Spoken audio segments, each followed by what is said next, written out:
Salve, salve galera, seja muito bem-vindo a mais um Tudo Acaba em Business. Eu sou Marcelo Santoro e hoje vou conduzir uma conversa extremamente inspiradora com um grande amigo e principalmente um empresário de muito sucesso. Ele que é sócio fundador da Aldas, uma das maiores consultorias do Brasil, especialista também em M&A. Trago aqui para a conversa meu amigo Julian Tonioli. Tudo bem, Julian? Tudo bem, Marcelo? Valeu, obrigado mais uma vez pelo convite. Cara, que momento especial aqui para mim e para os nossos inscritos no canal, porque hoje eu tô com um profissional, com um empresário, um cara que eu sou fã. Vocês nunca me ouviram falar isso, eu sou fã do trabalho dele.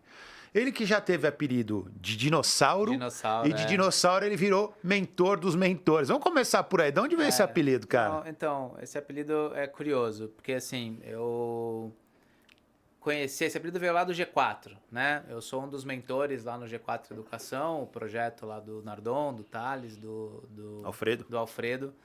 E eu já conheci os meninos, né? Então começa daí. Conheci os meninos, eles são muito mais novos do que eu, de antes deles começarem o G4. Então eu conheci o Nardon lá em 2011, 12, quando ele estava envolvido em e-commerce, o Alfredo também ainda com a X-Tech, antes dele vender o negócio para a Vtex.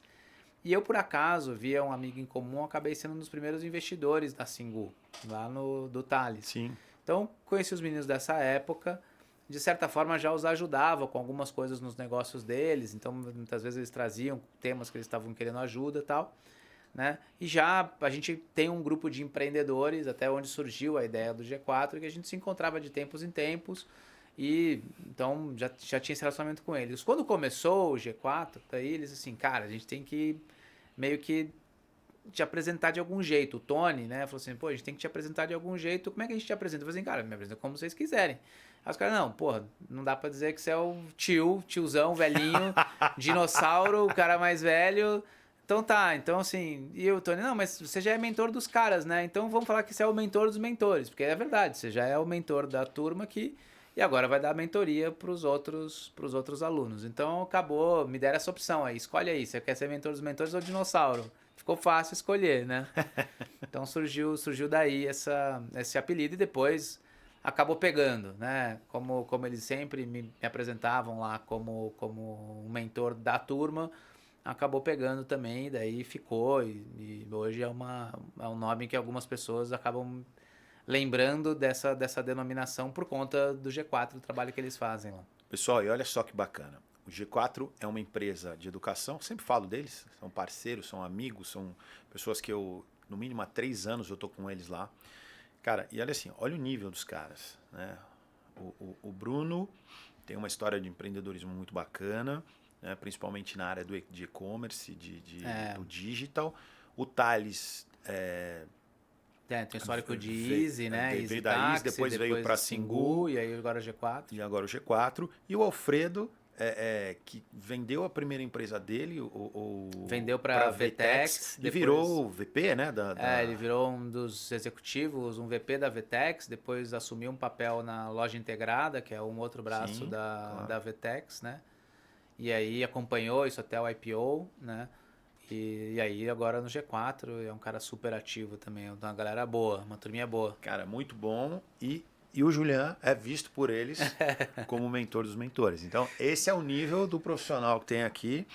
E a gente vai falar muito da Aldas, vai contar muito a história do Julian. Mas antes, Davi, the director, o diretor Davi Nunes. Quem paga nosso salário, Davi? Eu preciso saber quem paga o salário, senão já viu, né? Vamos lá. Vamos começar falando de Evoque Academia hoje, Davi. Evoque Academia. Aliás, Julian passou em frente vindo para cá hoje. Unidade hoje. Tive um compromisso de manhã lá em São Caetano e passei em frente de uma das unidades. Muito legal, inclusive. Evoque Academia, fundada pelo Rodrigo Razi. A academia tem 5 anos, já são 30 unidades. Aliás, 32, né? Já tem 2 em construção. Projeto do Rodrigo, bem audacioso, é terminar o ano com 50 academias. Qual é o grande diferencial da Evoque? Além de uma estrutura de equipamentos muito bons, a Evoque tem um atendimento muito humanizado. A maioria dos concorrentes procurou criar uma forma um pouco mais robotizada, mantendo um equipamento de alto nível e tal. A Evoque continuou com isso, mas prefere ter um ambiente mais aconchegante, um ambiente de mais das pessoas fazerem ali uma comunidade. E essa é o grande diferencial competitivo da Evoque. Então, se passar na frente da Evoque Academia, quer conhecer, vai lá. Aliás, fala que viu no Tudo Acaba em Business, você vai treinar uma semana na faixa. Depois eu me arrumo com o Rodrigo, não precisa se preocupar. Fechado? Quem mais tem aí, Davi? Ah, Sorricare. Vamos falar da doutora Fabi Matos, lá da Sorricare. Sorricare, saúde sem culpa para quem se preocupa. Você que é da região de Osasco, está ali próximo do bairro do Rochidale, você tem uma clínica de excelência, de alto padrão, com custo popular. E além de todo o atendimento odontológico, que você tem várias especialistas e lá não tem estagiário, gente. Lá só tem profissional já renomado no meio. Então, você agora tem a parte de harmonização facial. Quer ficar mais bonito? O Davi, por exemplo, tá precisando, que a coisa tá esquisita ali, viu, Juliano? Ali não dá, não.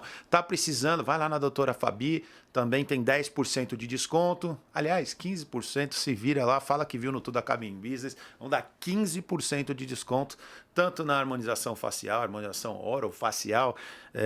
Esse é um mercado que vem crescendo muito, que está expandindo bastante, né, Juliano? Juliano, vamos falar disso também. O Juliano tem muitos clientes nessa área também, como teve do fitness. E, enfim, Sorricare Odonto, saúde sem culpa para quem se preocupa. Tem mais gente aí, Davi? Vamos falar da nossa casa, né? Aliás, da nossa casa não sou eu que vou falar. Otimize Studios, quem vai falar é o Juliano, que a gente recebeu o Juliano hoje aqui, ele já pode dar a opinião dele sobre o estúdio. Super casa, baita infra aqui para quem quiser gravar seus podcasts e desenvolver presença em mídias, né? A gente cada vez mais tem que ter essa presença em mídias digitais. Funciona para todo mundo, a gente usa muito lá na Aldas, usa no G4. Então, acho que para a turma aí aproveitar a infra, vai ser super bem recebido. Estou sabendo de gente aqui que chega com hora marcada, mas não sai com hora marcada, né? Então, mais uma característica de seus negócios sempre, Marcelo. Juliano, você quer uma coisa engraçada, cara? O pessoal aqui, a gente nunca aluga por 1 hora. A gente aluga por 1 hora, mas deixa 2 horas de uso pro pessoal aqui. Cara, eu tenho que chegar quando dá 2 horas, tem que avisar a gente, acabou, bateu, tá chegando os próximos aqui. O pessoal não quer ir embora, fica no café, no pão de queijo, e aí aquela mas resenha. realmente ficou super bacana aqui a estrutura, parabéns. Obrigado. E aí temos o nosso parceiro aqui de hoje, que eu quero que tá por aí, a Aldas, do meu amigo Julian, sócio fundador. Cara, eu fui muito bem recebido na Aldas quando eu fui lá. A gente foi falar da Evoque na época. Eu conheci o Juliano G4, como eu te disse, virei fã do conteúdo. Porque assim, tem muita gente que fala sobre empreendedorismo, mas é muito raso. O Julian tem uma bagagem muito longa que ele vai criar pra gente. E com essa bagagem de montar empresa, depois de estruturar a empresa, de fazer parte de conselhos de empresa, de vender empresa, o Julian montou um time muito forte aqui na Aldas e esse time hoje presta consultoria e também na parte de M&A. Então ajuda a estruturar a empresa, ajuda a vender a empresa, ajuda a fazer a valorização real, né? a valuation real dessa empresa, a estruturar, a entender o que as empresas querem quando vão comprar esse player também, né? Então, a partir dessa base, eu fiquei tão impressionado com a conversa, com a aula do Julian e depois, quando eu entendi a estrutura da Aldas, fui em outros cursos, ouvi outros sócios do Julian falar, eu falei, cara, esses caras são muito bons e eu preciso trazer eles para cá e hoje eu trouxe aqui o CEO, o homem, o fundador, para a gente falar bastante da Aldas e da história dele. Boa. O que a gente pode falar do momento da Aldas, Julian? Cara, bom, a gente esse ano aqui, finalzinho de 2024... completa 10 anos, né? A Aldas começou em 2014, começou de algumas outras experiências com empreendedorismo e a gente está num ciclo, acho que super positivo. A gente começou o negócio com uma abordagem que ela é bem pouco comum no universo de consultoria, né? Porque a gente começou com uma abordagem, a gente combina a abordagem de consultoria, planejamento estratégico com a abordagem de capital, né? Que é essa história do M&A, que é um modelo que nos Estados Unidos existe em algum grau, chama Operating Partnership, é um nome que os americanos dão para esse modelo. E a gente falou assim, cara, vamos tentar fazer alguma coisa parecida no Brasil, A gente idealizou isso ali no final de outra iniciativa, no finalzinho de 2014 para 2015. E a gente tentou uma abordagem inicial com fundos, que acabou não funcionando muito bem. A gente falou assim, não, acho que dá para começar esse negócio com uma consultoria, num modelo de serviço. A receptividade acabou sendo super bacana. De lá para cá são mais de 400 projetos, 120 M&As, 12 bilhões de reais transacionados. Rapaz, 120 M&As. Mais de muita 120, coisa, né? cara. Mais de 12 bilhões de reais transacionados. Então, assim, a gente conseguiu se posicionar como uma dos líderes assim, no segmento de empresas médias. A gente tem um posicionamento muito claro do ponto de vista do nosso trabalho. A gente gosta de trabalhar com empresas de dono, então a gente tem um lema lá que é de dono para dono. Então a gente gosta de trabalhar com empresas de dono, com empreendedores de médio porte, né? Médio porte no Brasil é uma definição meio vaga, mas caras que vão ali de 20, 30 milhões até bilhão, 2 bilhões, né? E o que a gente gosta de fazer, assim, todos nós como empreendedores, Marcelo, a gente tem uma hora que a gente dá teto. A gente vai no limite da nossa capacidade de execução, da nossa capacidade de gestão, do nosso conhecimento, das nossas competências, né? E o grande objetivo da Aldas é conseguir entender dos nossos clientes quais as ambições deles, né? Onde eles querem chegar e onde eles se veem limitados pelas capacidades atuais deles, né? E a partir daí a gente começa a desenvolver um trabalho para destravar essas limitações com uma abordagem que envolve sempre planejamento, governança, gestão e, por último, esse aspecto de capital. Porque para o empreendedor médio no Brasil, cara, se você for executar bem sua estratégia, provavelmente você vai precisar acessar capital, seja um financiamento, seja um investidor, né? Você vai precisar de trabalhar isso. Se você trabalhar bem sua estratégia, você vai ser alvo de uma transação de M&A por um consolidador, né? Você teve um pouco dessa experiência já, né? Mas para você acessar capital, se você não tiver uma governança adequada, não interessa ter uma baita estratégia, um baita negócio sem governança, você não consegue atrair o investidor, né? Não consegue se relacionar com o investidor ou com o sócio, né?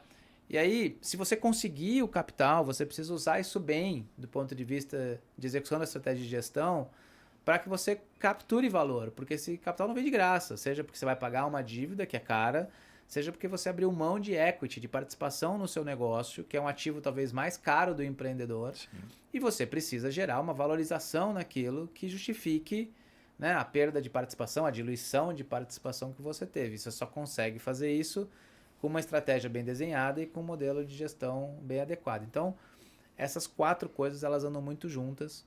É o que a gente vem fazendo, né, nesses últimos 10 anos. De lá para cá, hoje já somos lá 9 sócios, né? Eu e o Marco somos 2 sócios controladores. Eu acumulo um papel de CEO lá da companhia. O negócio começou a ficar grande o suficiente para justificar essa divisão de tempo entre os projetos e a gestão do próprio negócio.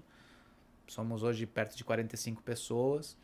E vamos ver onde é que a gente vai chegar. A gente tem agora uma ambição, um desenho, um objetivo de longo prazo de ser meio que uma fábrica de IPOs de empresas de médio porte. Legal. Né? Então a gente tem o objetivo de ter até 2030, até 2035, né? 10 anos, a gente ter pelo menos 20 IPOs de clientes que tenham passado pela gente. Existem algumas coisas que estão acontecendo no mercado de plataformas que vão possibilitar listagens de empresas um pouco menores, que eventualmente não conseguiriam se listar na Bovespa, na B3, mas que conseguiriam se listar numa plataforma mais nova, chamada Before, que tem a ver com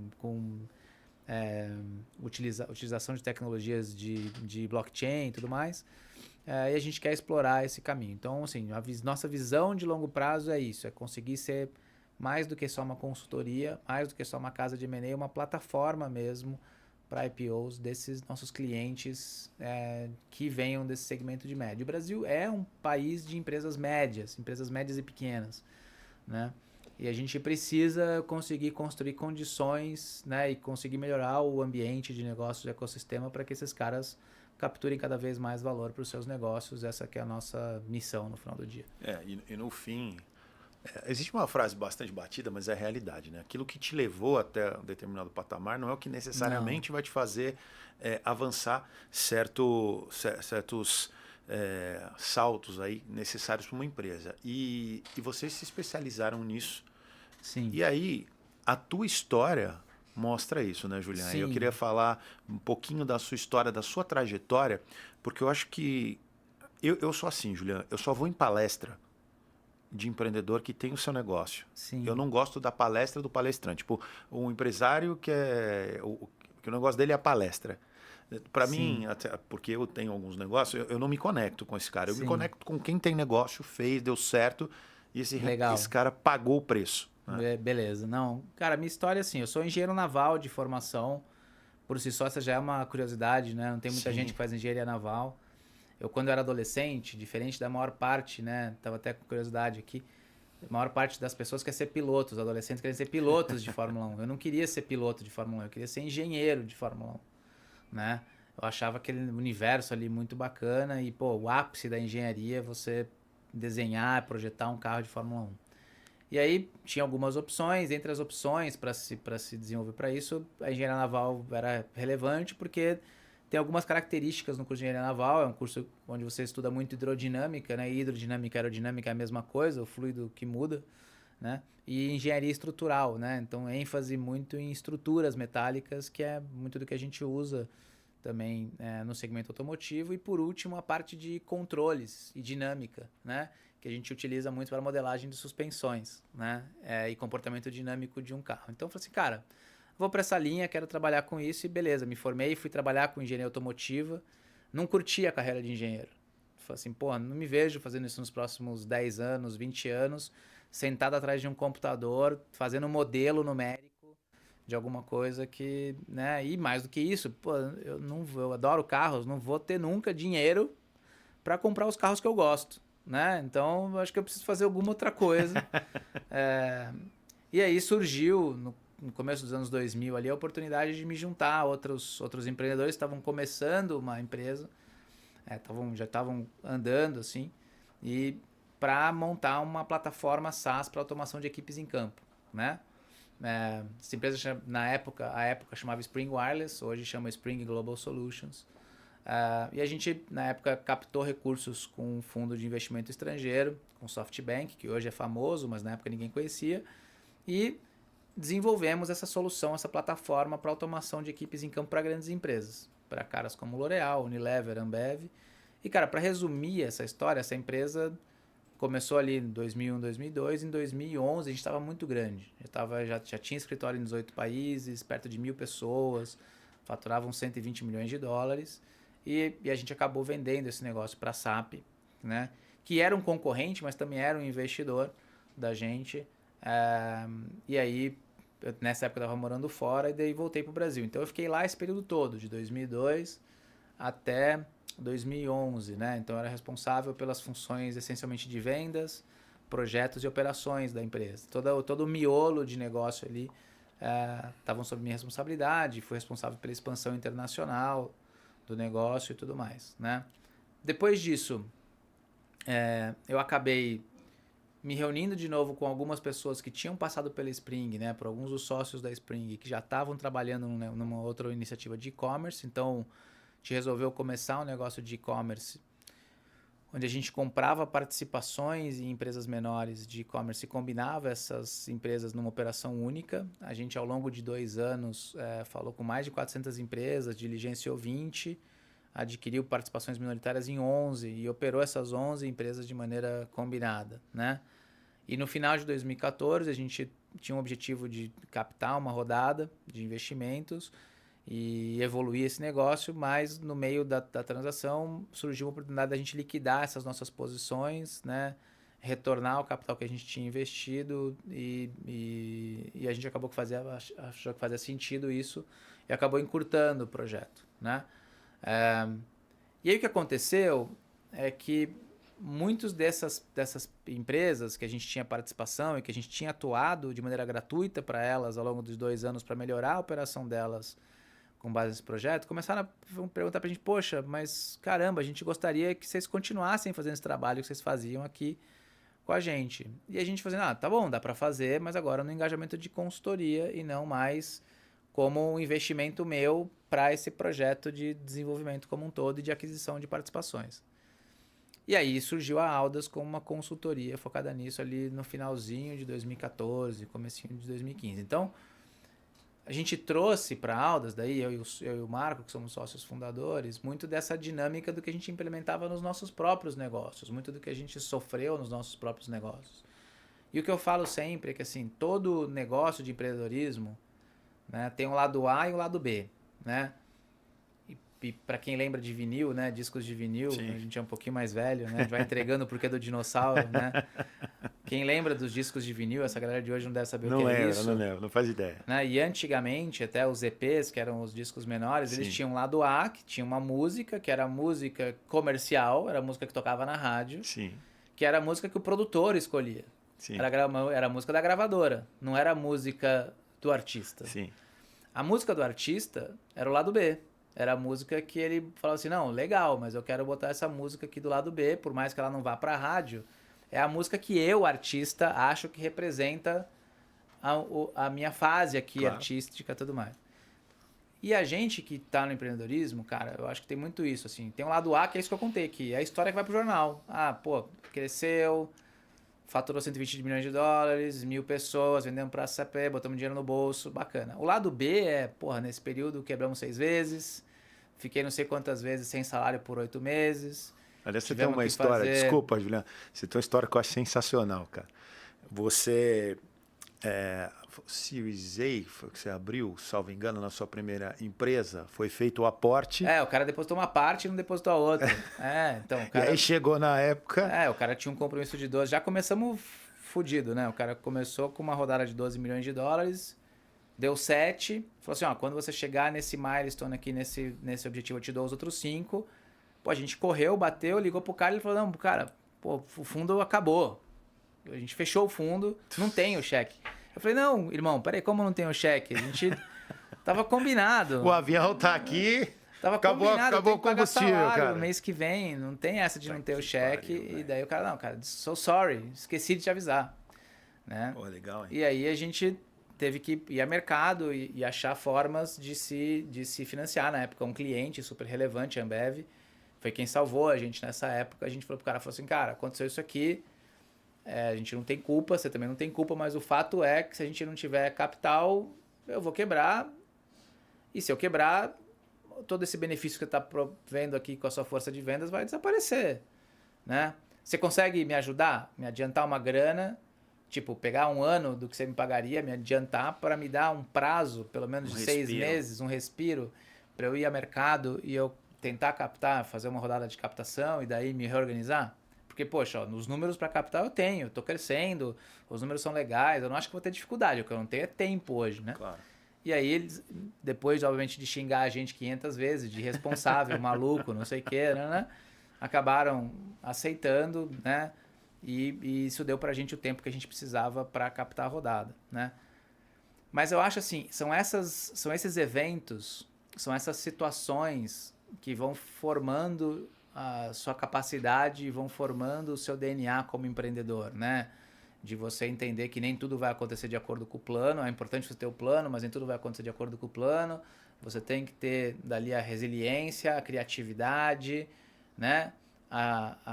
O foco, a energia para achar e criar essas situações. E o brasileiro é fenomenal, o empreendedor brasileiro é fenomenal para criar essas situações fora da caixa e aí destravando essas barreiras que a gente vive ao longo da jornada empreendedora. Então, esse é o lado B. O empreendedor, a gente lembra dessas coisas. Sim. A gente acha o máximo a história que vai pro jornal, mas o que a gente lembra, quando a gente encontra outros empreendedores e senta na mesa e vai bater papo, ou encontra a galera que você trabalhou lá, o que a gente lembra são das histórias dos abacaxis, né?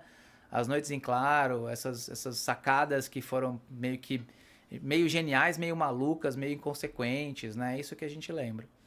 Né? Então, muito da nossa história veio disso, né?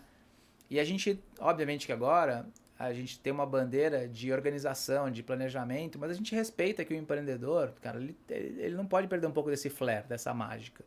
Né? E é por isso que a gente foca muito nesse trabalho de dono para dono. Então, essa foi minha jornada antes da Aldas, né? paralelamente a isso, né? Paralelamente a essa jornada, lá para 2013, 2014, eu comecei a investir em outras empresas como investidor anjo no segmento de tecnologia. E daí já fiz vários investimentos, mais de 50 investimentos diferentes em empresas de tech. Sou investidor razoavelmente ativo, né? Gosto de estar próximo da turma, né? Uma maneira de você se manter atualizado, uma maneira de você se forçar a estudar sobre alguma área, algum mercado. A melhor maneira de você estudar e aprender sobre o mercado é resolver investir naquele mercado, porque você vai botar vai botar teu skin in the game total, vai botar seu dinheiro lá. Você não vai botar seu dinheiro em alguma coisa que você não entende o mínimo. Então é uma maneira de você se forçar a estudar, sempre foi uma maneira de eu me forçar a aprender sobre mercados, né? E aí por conta disso também acabei sendo muito convidado a participar de conselhos e tal, né? E aí ultimamente, né, lá em 2018, 2019, quando os meninos resolveram começar o G4, aí sim me tornei um mentor lá. Então essa é uma carreira aí de, cara, já vão fazer 24 anos, né, de 2000 para cá. Passa super rápido, mas tem sido super divertida. Eu não me vejo fazendo nada muito diferente disso, não. Bom, vocês já entenderam porque que eu sou fã desse dinossauro aqui, né, cara? O homem é bom. Aliás, eu vou fazer um elogio. Cara, eu acho lindo o logo, a identidade visual da Audas. E, cara, por que Audas? Cara, ótima pergunta, porque essa das histórias malucas, né? Quando a gente recebeu o investimento de um fundo internacional na Spring em 2008, a gente recebeu uma grana e resolveu expandir o negócio para a Europa e Estados Unidos. Eles não gostavam do nome Spring Wireless. Eles falaram assim, pô, isso aqui é nome de operadora de telefonia, não é nome de empresa de software. Vamos trocar o nome, aproveitar que a gente vai fazer essa internacionalização, que a gente vai para a Europa, vai para os Estados Unidos, e vamos achar um nome novo. E a gente gostava do nome. A gente podia não ser, né? Porque nome de empresa é um negócio, eu particularmente, tenho muita dificuldade de escolher nome de empresa. O negócio se acostuma, na minha visão, se acostuma com o nome, né? Obviamente tem sacadas brilhantes, mas acho que no final da conta se acostuma com o nome. A gente, cara, tá bom, vamos trocar o nome. Aí, pô, os caras contrataram uma puta consultoria gringa de Nova York. Cara, pagamos $200 mil para os caras fazerem estudo de marca. Uma das marcas sugeridas foi Audas, porque era uma marca que eles falaram assim, isso aqui dá para falar em vários idiomas. Na época estava na moda esse negócio da dupla consoante, né, o símbolo e tal. Aí eu, beleza, legal. Aí o que eu fiz? Os 3 nomes finais do shortlist, eu comprei domínio. Falei, eu vou comprar o domínio.com e tal, porque se a gente... 2008. Porque se a gente resolver escolher qualquer um, tá comprada essa parada. E eu não vou ter problema depois, a gente vai ter problema depois. Beleza. Cara, foi que a gente não gostou de nenhum dos nomes e a gente preferia o Spring. Aí a gente virou pros investidores daí, a gente falou assim, cara, vocês são putos com o Spring ou com o Wireless? Eles, não, a gente não gosta do Wireless. Assim, tá bom, se a gente tirar o Wireless e ficar só Spring, tá beleza? Vocês estão felizes? Estamos felizes. Então vamos assim. E a gente daí tinha desperdiçado $200 mil. Beleza, jogamos fora esse dinheiro, né? Pode de R$1 milhão, essa brincadeira. Aí, cara, quando a gente resolveu começar a Audas em 2014, quando a gente resolveu começar a empresa que não tinha um nome em 2014, eu lembrei, porra, eu tenho um domínio desse treco. Tenho domínio, tenho estudo de marca, tenho um monte de coisa. Vou ligar pros caras da SAP e perguntar, vocês vão usar isso aqui pra alguma coisa? Porque eles também mantiveram a empresa com outro nome, claro, Spring Mobile Solutions. Aí eu liguei pros caras e falei assim, cara, a gente não vai usar pra nada. Eu falei, tá bom, você posso usar? Porque o domínio já tá no meu nome, tá todo mundo no meu nome. Não, fica à vontade, pode usar, a gente não vai usar pra nada. E aí a gente aproveitou o nome, daí deu uma ajeitada na parte visual para daí transformar do que era uma empresa de tecnologia para uma empresa mais de consultoria e aproveitou. Então assim, cara, foi uma forma... Esse é o lado B. Agora, o lado A é assim, não, é porque tem a ver com audaciosos. Aí a gente escolheu esse nome, mas é por isso, cara. Mas é muito bonita a sua identidade visual, história bem legal. Aí você não esperava. Já ouvi vários tipos de história de construção de marca. Essa é bem fora. Mas, cara, é realmente muito bonita. Eu gosto assim, é bem clean, mas entrega bem. Eu acho que o nome é bem diferenciado. Você sabe que eu fui na... Diga, eu fui na Audas, eu trouxe de lá uma revistinha de dono para dono. É um dos nossos livros. Tá aqui ainda, inclusive. É um livro bacana. tá aqui ainda. Eu leio de vez em quando, eu leio de novo. Fala de planejamento estratégico, governança, essas coisas. Muito legal aquele material também. E mostra muito profissionalismo, porque é um negócio realmente profundo, muito bem elaborado, bem bacana. Cara, e às vezes eu fico pensando, né, Juliano, como é que você trafega por tantas... poxa, empresa, consultor, dono de empresa, consultoria, cada hora uma empresa de um segmento. Cara, explica pra gente como é que funciona esse trabalho, porque realmente é muito difícil você conseguir captar de cada setor para chegar a um melhor denominador, né, para as coisas. A gente, assim, o consultor, né, a gente que tá...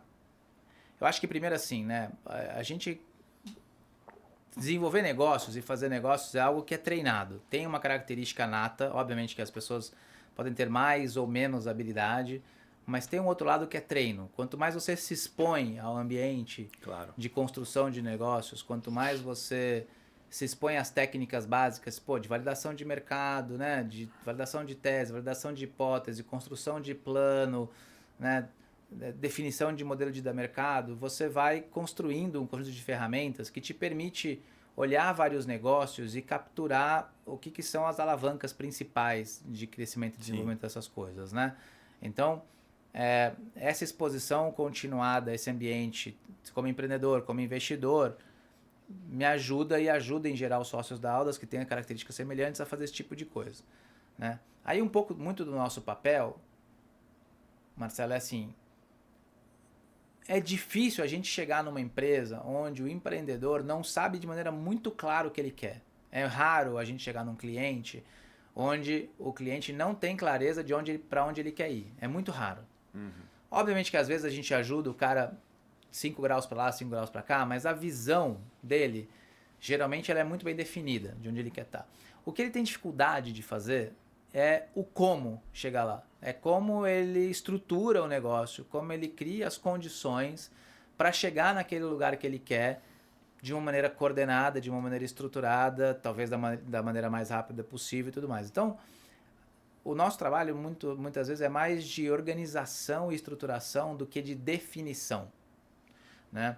Eu acho que seria muito mais difícil para a gente navegar ao redor de todos esses negócios se a gente tivesse que chegar lá meio que com um cara com papel em branco e ajudar o cara a construir o para onde ele quer ir. Porque essa é uma discussão muito mais complexa de você entender, poxa, mas qual que é o mercado? Então, projetos onde a gente tem que reposicionar a estratégia da empresa, geralmente são projetos mais complexos, são projetos mais delicados, né? Porque você muitas vezes tem que chegar lá para a pessoa e falar assim, olha, aquilo que você quer como visão, ou aquilo que você não tem clareza como visão, antes de fazer qualquer coisa, a gente não sai daqui enquanto não conseguir enxergar esse objetivo macro que você quer buscar, né?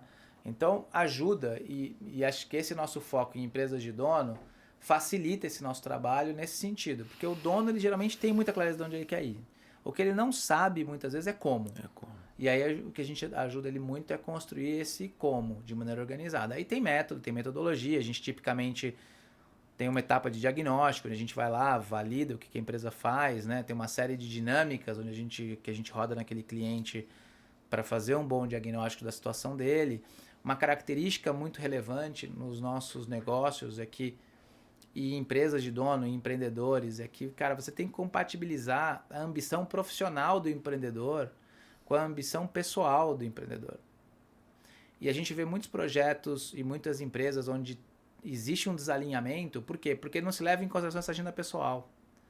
O empreendedor quer uma coisa para a vida dele e quer outra coisa para a empresa dele. E essas coisas não conversam. E pior do que isso, você pensa que isso aqui é uma pessoa, um indivíduo.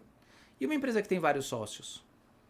Concorda que isso aqui virou um negócio de N para N. Claro. Porque cada sócio pode ter uma ambição para o negócio, que não necessariamente é a mesma. Então, o primeiro papel é garantir que isso aqui está alinhado entre os sócios. E seguramente cada um dos sócios tem uma ambição pessoal diferente. Não são as mesmas. Isso é fundamental. O desalinhamento disso é complexo demais. Né? Mesmo em negócios familiares. Negócios que são de marido e mulher. A ambição pessoal do marido é X, a ambição pessoal da esposa é Y. E tudo bem, né? Então, essa é uma característica do nosso trabalho, de identificar o que são as ambições pessoais e o que são as ambições profissionais e tentar compatibilizá-las. E quando não é possível compatibilizá-las, pelo menos gerar luz para o empreendedor, dizendo assim, olha, o que você quer, o conjunto de coisas que você quer profissionalmente, pessoalmente, não ornam. Onde você está disposto a achar um compromisso? Ah, não estou disposto a achar um compromisso no lado pessoal. Pô, então vamos ter que achar um compromisso no lado profissional. Ou, pô, talvez não seja o momento. Pô, então talvez então a gente tenha que pensar em vender esse negócio, em trazer um investidor, em trazer outra pessoa para tocar. E outro aspecto ainda, o empreendedor ele tem 3 chapéus, né? Ele tem o chapéu pessoa, tem o chapéu empreendedor e tem o chapéu executivo. Porque quando ele é CEO do negócio dele, diretor de vendas do negócio dele, diretor financeiro do negócio dele, ali ele não está com chapéu de dono, ele está com chapéu de executivo. Executivo é funcionário. E executivo é funcionário. Tem que estar isso claro. Né? E é muito diferente. Essa troca desses chapéus, ela gera um relativo desconforto, assim, né? E muito do nosso trabalho, especialmente dentro do viés de governança, é conseguir definir muito bem esses papéis. O que é seu papel como empreendedor, como sócio? O que é seu papel como executivo? Até onde vai o seu papel como executivo? Quais as alçadas? Como é que você trabalha? Porque se você não definir isso bem, você tem muita dificuldade para substituir aquele empreendedor por um executivo que vende mercado, né? Porque o executivo que vende mercado, a última coisa que ele quer é carta branca. Porque carta branca é a mesma coisa que dizer eu posso fazer qualquer coisa desde que eu aprove. Sim, sem dúvida. Que significa não posso fazer nada. Nada. Eu já vivenciei isso, viu, cara? Né? Já vivenciei isso na pele. Significa não posso fazer nada. Exato. Então, o executivo ele não quer carta branca. Exato. O que ele quer é uma definição, uma delimitação clara do que ele pode fazer e o que ele não pode fazer. Porque dentro daquilo ele vai jogar. Dentro daquelas regras ele vai jogar. Dentro daquela definição de estratégia que o sócio quer, o executivo vai executar. Aliás, não é à toa que o nome é executivo, porque vem de execução. Ô, Juliano, sabe que isso reflete muito bem o que você está falando? Em relação a pais e filhos. Quando o pai resolve se aposentar e o filho assume. Só que o pai ele se aposenta, não quer estar no dia a dia, mas ele quer continuar mandando.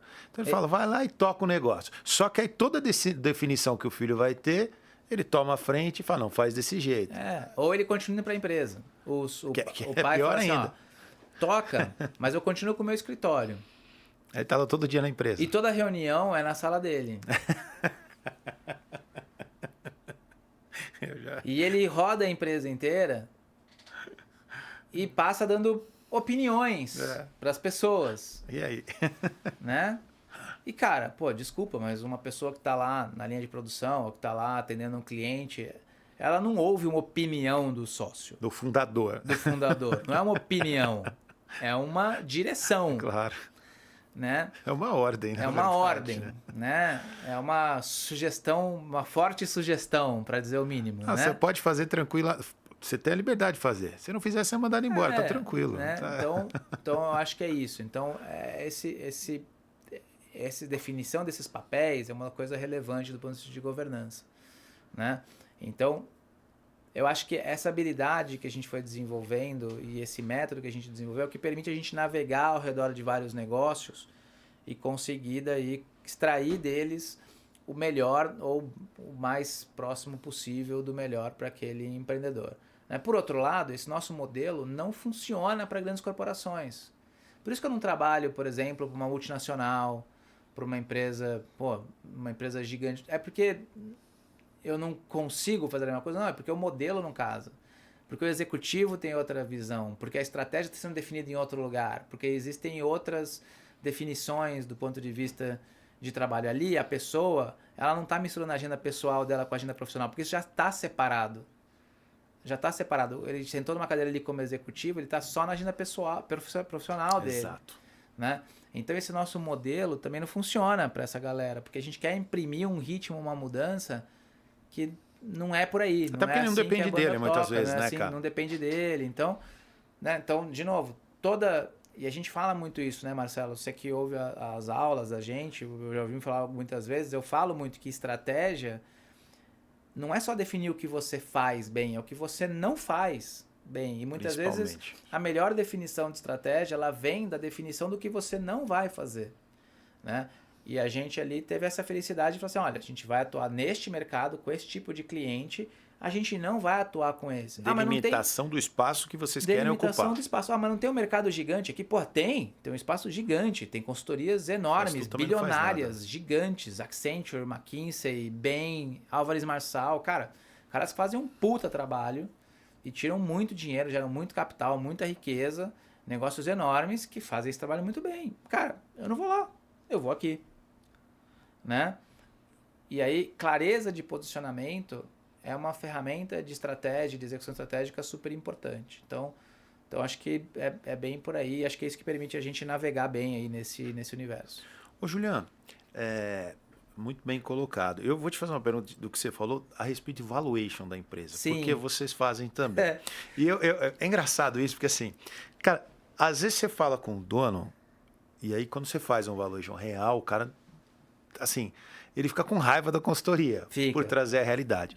Mas recentemente eu vi um amigo que ele saiu encantado, porque ele imaginou que a empresa dele valia muito menos do que valia, e quando saiu um valuation bem trabalhado, ele entendeu que o negócio dele tinha muito maior valor do que ele planejava. Imaginava. Em geral, é o contrário, e o cara sai mais incomodado. Mas explica pra gente um pouco do processo. Legal. Bom, acho que antes de mais nada, né, o que é o valuation? É muito bom explicar. Né? O valuation nada mais é do que a construção de valor do negócio, né? E a gente usa tipicamente dois termos, né? E eu vou ser obrigado a usar termos em inglês aqui. O enterprise value, que é o valor do negócio, o valor da empresa, né? Que esse sim é função basicamente da sua geração de caixa, função da sua geração de caixa futura. E isso já é um exercício de adivinhação. Ninguém sabe qual vai ser a sua geração de caixa futura. Então, o primeiro exercício aqui é você montar um modelo de projeções que tente capturar o seu crescimento, as suas margens, sua geração de caixa futura.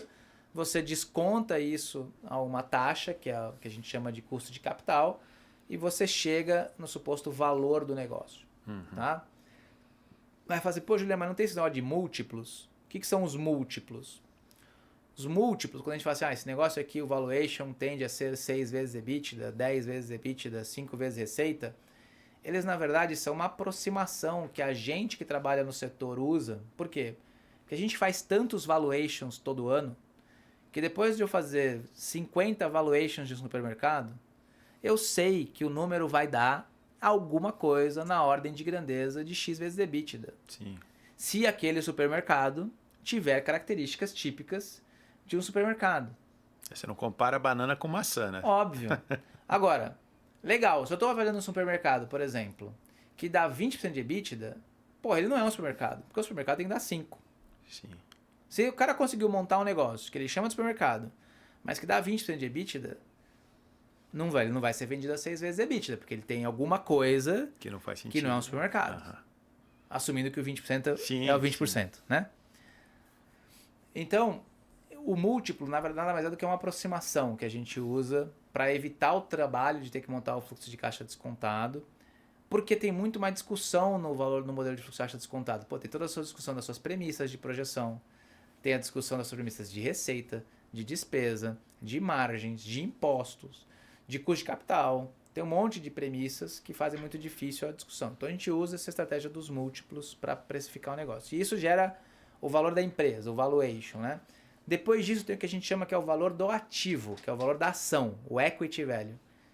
O que quer dizer isso, cara? Assim, por exemplo, se você crescer uma empresa com 100% de capital próprio, nunca tirou dívida, nunca captou uma dívida, ela vale 10. Se você fez a mesma coisa captando uma dívida e tem uma dívida hoje, é razoável que ela valha menos. Então você precisa descontar essa dívida desse valor que você chegou. Claro. Né? Então, o valor da ação, o valor do ativo, ele nada mais é do que o valuation somado ao caixa daquele negócio, descontado a dívida daquele negócio. Né? Então, quando a gente chega numa empresa para fazer valuation, a primeira coisa que a gente faz é entender se aquela empresa ela tem as características, tem os indicadores, tem as métricas que são comparáveis com empresas daquele setor. Então, por exemplo, eu quero que você avalie o negócio. Você vai dizer, tá bom, o que é a empresa? Uma empresa de software, SaaS, parará, tá bom. Daí eu falo para você, me manda os dados básicos dela. Você me manda os dados básicos. Pô, aí você me manda os dados, eu vejo assim, cara, mas pô, o crescimento dessa empresa é baixo pra caramba. A margem bruta não tá dando 60%, 65% de uma empresa SaaS, tá dando 30%. Aí eu começo assim, pô, esse negócio aqui não é um negócio de SaaS, é alguma outra coisa. Né? Então, o primeiro trabalho que a gente faz no Valuation é ver assim, poxa, você é comparável com uma empresa do seu segmento?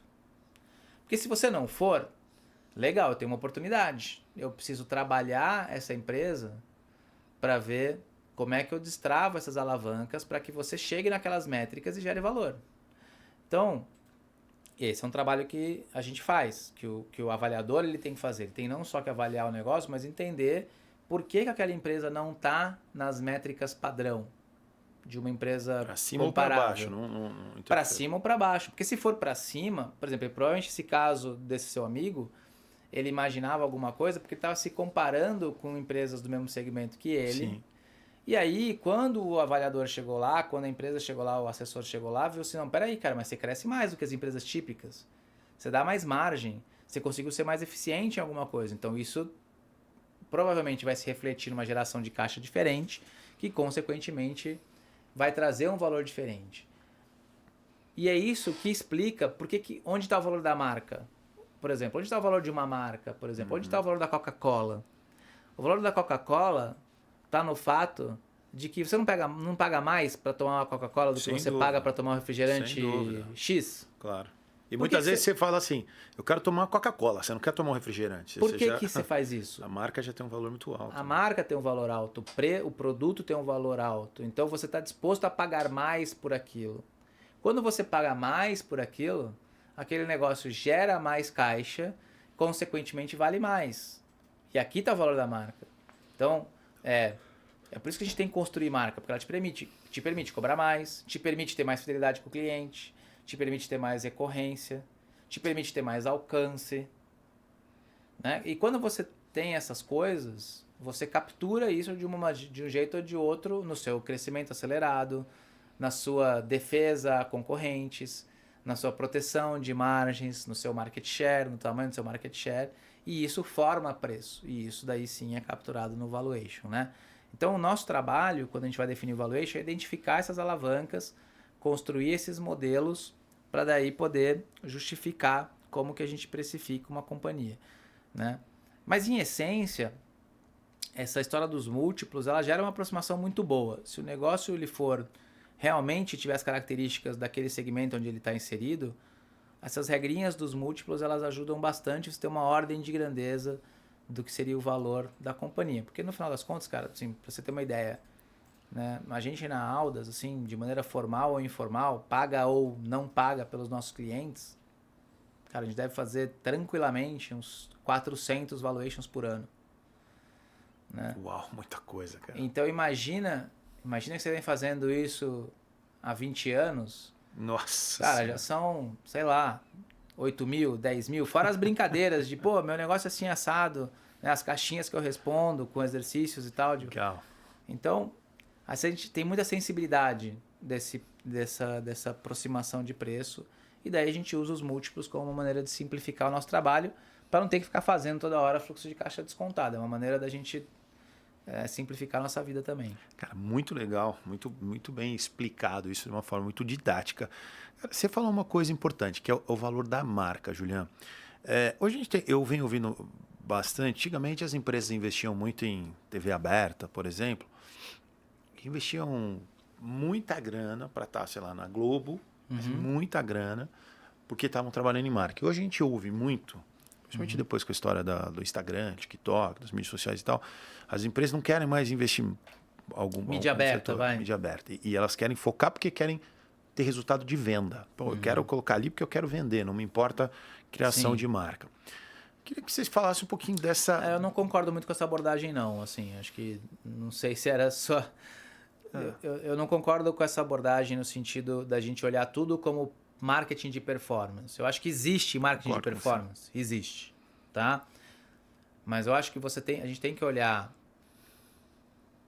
produção e controle de mídia de uma maneira mais ampla. Você tem coisas que você faz para construção de autoridade, Sim. tem coisas que você faz para posicionamento, para branding, para awareness, e tem coisas que você faz para geração de demanda. Nem todas as ações são ações de geração de demanda.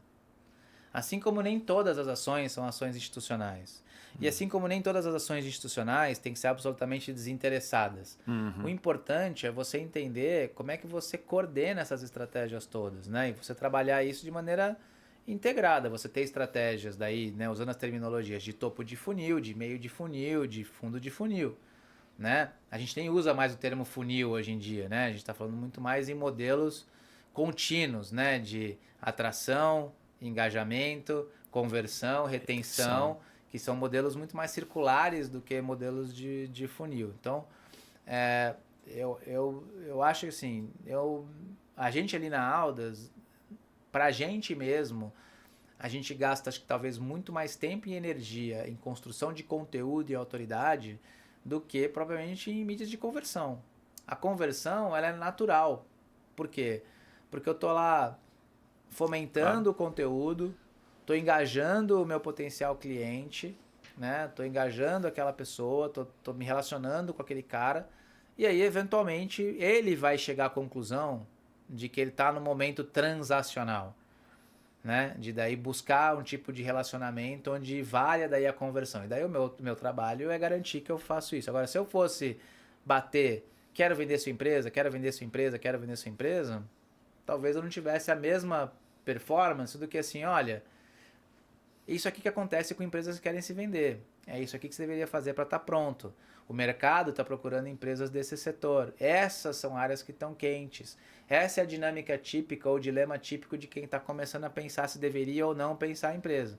E daí o cara se reconhece naquele cenário e fala assim, ah, putz, acho que eu deveria fazer alguma coisa. Então, É tudo uma questão de credibilidade também. é uma questão de credibilidade, né? Tudo é uma questão de construção de autoridade. E aí você citou um ponto um tempo atrás aqui no papo, que é assim, cara, você não finge autoridade.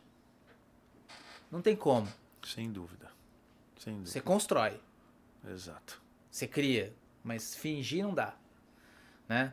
Você até pode passar dos testes dos 30 segundos, do 1 minuto, do corte de 2 minutos, né? Talvez até da mentoria de um dia. Mas você não finge a autoridade. A autoridade é um negócio que não dá para você fingir. Você constrói, né? E você valida. Mas para isso, você tem que ter os fundamentos por trás da autoridade, que é o track record, que é o conteúdo, que é a forma de entregar isso e de passar para outros, é a maneira de conseguir fazer isso gerar valor, construir valor a partir disso, né? Então, eu acho que hoje, quando a gente fala de marketing de maneira geral, a gente tem que se preocupar muito mais com essa jornada do engajamento, né, da comunicação, da construção, do engajamento, da conversão, da retenção, do que com marketing de performance propriamente dito. E é por isso que negócios como esses, né, podcasts, produção de mídia, estão cada vez crescendo mais e são negócios que prosperam super, porque é uma maneira de você abordar esses assuntos de maneira super construtiva, né, leve, gerando autoridade, que geram autoridade. Né? Sem dúvida. E assim, eu penso, eu participei de conselho de empresa. Sim. Né? Eu já te contei um pouquinho, mas minha experiência é muito menor que a sua, mas eu participei durante 2, 3 anos ali. E eu não sei se eu toparia participar de novo pelo risco, por tudo. Sim. E você, cara, é um expert nisso, né? Participo bastante. Eu queria que você contasse um pouquinho, porque hoje virou até uma profissão. Tem muita gente hoje vendendo. Virou. Cara, eu sou impactado todos os dias no Instagram com empresas. Você sonha em ser um conselheiro e tal, todo dia. Então, assim, queria que você falasse um pouquinho desse, porque faz parte total de tudo que a gente está falando, sim, né? Sim. Primeiro eu vejo muito valor no conselho, seja ele formal ou informal, né? Existem companhias, uma SA, uma companhia limitada, uma companhia aberta, ela necessariamente uma sociedade anônima, né? Seja ela listada ou não, ela necessita formalmente ter um conselho. É parte da governança formal dela, né? E aí o conselheiro de uma SA tem responsabilidades. Então, o que eu falo sempre para as pessoas é assim, ó, se você vai ser convidado para ser um conselheiro de administração de uma SA, pensa bem, porque você está assumindo responsabilidade pela gestão do negócio, mais até do que o executivo. Sim, sem dúvida. Então, cuidado. Não seja, né, iludido pelo glamour de que conselheiro, vou lá para uma reunião uma vez por mês e tudo bem, não. Você está indo lá para tomar decisões pelas quais você pode ser responsabilizado. Então, cuidado, avalie bem quem é a empresa, quem é o dono, quem é o gestor, qual é o mercado, né? E existem formas de você se proteger e ter seguros para isso, mas avalia com carinho. Não pensa simplesmente, pô, mas é uma grana legal para ir uma vez por mês. Cuidado, né? E existem os conselhos informais, né? Que são os famosos conselhos consultivos, que na verdade o empreendedor ele monta quando ele está precisando de ajuda para perseguir a estratégia dele. Sim. Então o que acontece muitas vezes é que o empreendedor fala assim, poxa, eu adoraria ter pessoas aqui com quem trocar, com quem me aconselhar, com quem dividir, que conhecem eventualmente dos meus desafios estratégicos, né? E que podem me ajudar com atalhos. E daí esse conselho consultivo pode me ajudar, e daí legal. Então acho que primeiro tem essa diferenciação do formal e do informal. O conselho, Marcelo, tem um papel. Eu acho que o conselho numa empresa de dono, ele tem 3 grandes papéis. Primeiro, ele tem um papel de ser um coach, de ser um desenvolvedor do empreendedor e dos executivos, tá? Então, muito do trabalho que a gente faz nesses conselhos é de ajudar a desenvolver o empreendedor e os executivos no papel deles, né? Então, o conselho ele faz esse papel de ajudar o cara a se desenvolver nessas habilidades, né? Porque, tipicamente, no conselho vão ter pessoas que já passaram, de alguma maneira, por essas jornadas e que tipicamente têm a contribuir em áreas específicas relevantes para a cidade daquele negócio. Então, Sim. esse é um papel do conselho. O segundo papel do conselho realmente é ser um órgão isento no sentido de não eliminar, mas trabalhar os conflitos de interesse. E dizer que não tem conflito de interesse numa companhia é uma mentira. Existem conflitos de interesse o tempo inteiro. O executivo Claro. tem interesses, e é lícito que ele tenha interesses eventualmente diferentes do sócio. Vou dar um exemplo clássico.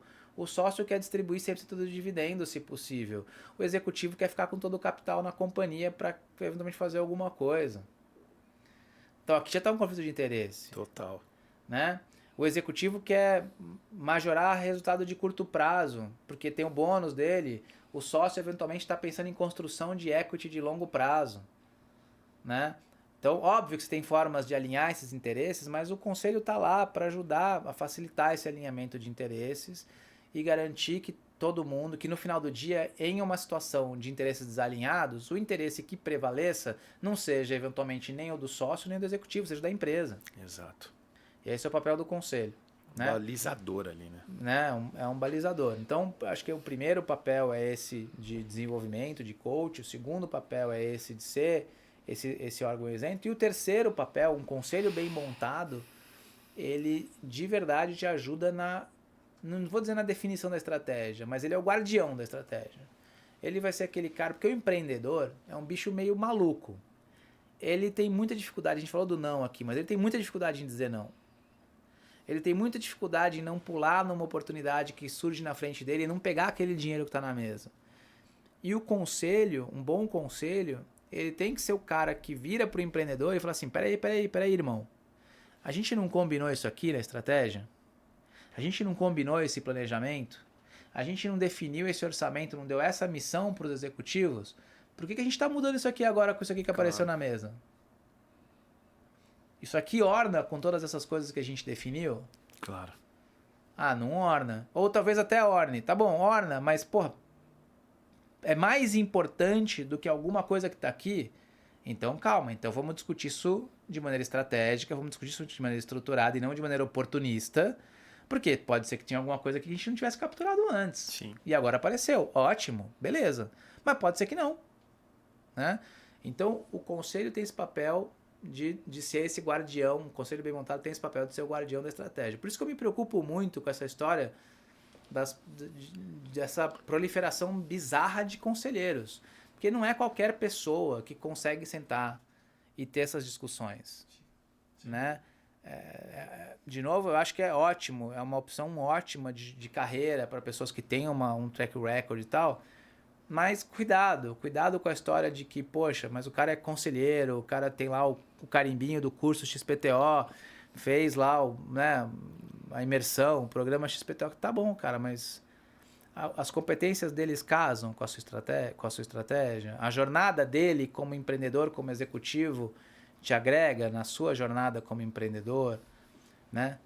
Os valores dele como indivíduo são alinhados com os seus, porque se não tiverem valores alinhados, é provável que as decisões dele do ponto de vista de conselho não estejam alinhadas com as suas, né? Porque são valores diferentes, né? Então a gente tem que tomar cuidado com isso, mas com essas observações ou com essas preocupações, eu acho que, sim, eu vejo muito valor em geral nas companhias quando elas optam por implementar essa dinâmica de conselho, seja ela formal ou seja ela informal. Sim, o conselho administrativo ou o conselho consultivo. Julian, cara, isso é muito interessante, porque assim, muitas vezes o cara entra no conselho por duas métricas. Vaidade. Né? O cara tem a falsa sensação de que, porra, é muito dinheiro para pouco trabalho. Né? A questão da vaidade também, eu sou conselheiro. E tem o ego, né? Tem o ego. O ego é dureza. E aí não avalia realmente os riscos do que aquilo pode realmente causar. E eu já passei na pele um pouquinho disso. Então cara, assim, eu olho com muito carinho, assim, todos os convites para ser conselheiro. Por isso, assim, primeiro porque eu acho que tem que ter uma dedicação de tempo para você ser conselheiro. Não adianta você chegar lá só na reunião, né? Você precisa se preparar, estudar o mercado daquela empresa, precisa olhar os materiais das reuniões antes, precisa estar disponível para o empreendedor, para o fundador e ter esse lado da responsabilidade que não é pequena não, né? Acho que no ano passado a gente teve o exemplo das Americanas aí que deu uma chamada de atenção para a turma para esse negócio aí, né? Como que os conselheiros estão aí no holofote ainda, né? Estão sendo escrutinados e estão no holofote aí por conta de tudo que aconteceu nas Americanas. Além dos executivos, obviamente, estarem os conselheiros também, porque eles são responsáveis, de certa forma, pela boa gestão da companhia também. E olha o tamanho da empresa, olha quem são sócios. Olha o tamanho da empresa, olha o tamanho dos sócios, uma empresa listada, governança alta, novo mercado. Os né? mais ricos do Brasil estão ali no... Cara, é realmente... Só para citar um exemplo, né? E não estou fazendo nenhum juízo de valor aqui, nem eu também. Certo, errado e tal, né? Mas acho que esse é um bom exemplo que mostra que, cara... Como diz o Homem-Aranha, né? Com grandes poderes vem grandes responsabilidades, né? Como diz lá o tio do Peter Parker. É bem isso. Essas coisas elas andam junto. Então, cuidado quando alguém te oferecer muito dinheiro por pouca dedicação, porque provavelmente tem alguma coisa por trás que justifica aquilo. Exato. A estratégia que você não conhece. Né? Exato. Pô, agora eu fiquei... Sabe o que eu fiquei espantado? O Julian tem tempo pra assistir Marvel, cara. Cara, eu curto essas coisas. Gosto muito também, Como todo bom engenheiro, tem um lado meio nerd, né? Eu gosto dessas coisas, gosto bastante de heróis, de Marvel, Star Wars. Eu gosto muito também, cara. Os últimos 5 anos eu gostaria de apagar depois, que eu acho que deram uma mexida ali nas histórias demais, mas, cara, sempre fui muito fã, cara. Adoro. Eu comprava muito, gastava muito dinheiro com os gibis, quadrinhos, com as coisas. Sensacional, realmente eu gosto muito também. Julian, cara... E o cenário político, cara? Como é que o cenário político, econômico... eu não vou fazer juízo de valor, cada um aqui tem a sua, mas como é que isso atrapalha? Como é que vocês levam isso em consideração? Eu lembro, eu vou usar um exemplo. Quando, um pouco antes da eleição do Lula, o mercado falou muito, pô, se ganhar o Lula é um, se ganhar o Bolsonaro é outro, se ganhar o Lula vamos segurar recursos, se ganhar o Bolsonaro vamos investir... Então eu queria entender com você como consultor, né? Como alguém que tem que parar a bola e falar, cara, calma, nem tanto uma cara, assim, eu obviamente que afeta, né? A gente tem que olhar sempre macro orientações, macro tendências, sempre afeta. A gente leva isso em consideração. Mas tem uma outra visão que, assim, para o segmento de empresas de médio porte, o aspecto político ele é muito menos relevante do que para empresas de grande porte.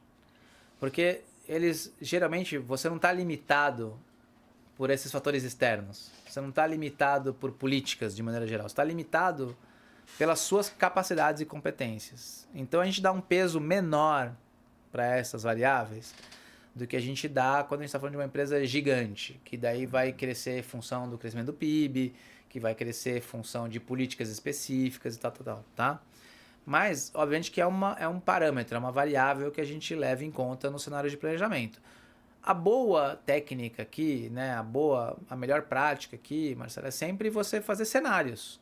Então a gente desenvolve cenários. Fala assim, olha, essa corrente política aqui tipicamente faria XYZW. Nesse cenário aqui, o que te afeta? O que pode ser uma oportunidade para você? O que pode ser um problema? Então tá bom. Então nessa situação aqui, a gente deveria eventualmente levar essas ações em consideração. Perfeito. Essa outra corrente política, por outro lado, tem essas características. Então, nesse cenário aqui, a gente deveria levar essas coisas em consideração. Então, quando a gente tipicamente está em situações como essa, a gente olha os dois cenários. E a gente não escolhe um cenário. A gente espera a definição do cenário. E aí, depois, o que a gente faz é confirmar se aquilo que a gente imaginava nos cenários desenhados estão acontecendo ou não, né? E daí a gente tem os planos já devidamente orquestrados para cada uma dessas situações. Então, a gente leva assim em consideração essas correntes. Obviamente que tem coisas que afetam todo mundo, né? Óbvio que, taxa de juros quanto menor, melhor. Óbvio, né? E daí você tem cenários políticos X ou Y, né? Dólar, eventualmente, postura de tratamento de câmbio favorecem ou prejudicam setores especificamente. Correntes políticas mais ou menos favoráveis à regulamentação e controle trabalhista geram eventualmente impacto nas companhias. Então, tem fatores que geralmente afetam todo mundo. Sim. Né? Mas, fora essas questões, cara, eu acho que o empreendedor médio ele tem que se preocupar menos com isso. Porque o que limita o crescimento dele, geralmente, não são condições de mercado. São condições internas ao negócio e condições, às vezes, focadas no indivíduo. São competências não desenvolvidas da pessoa como empreendedor.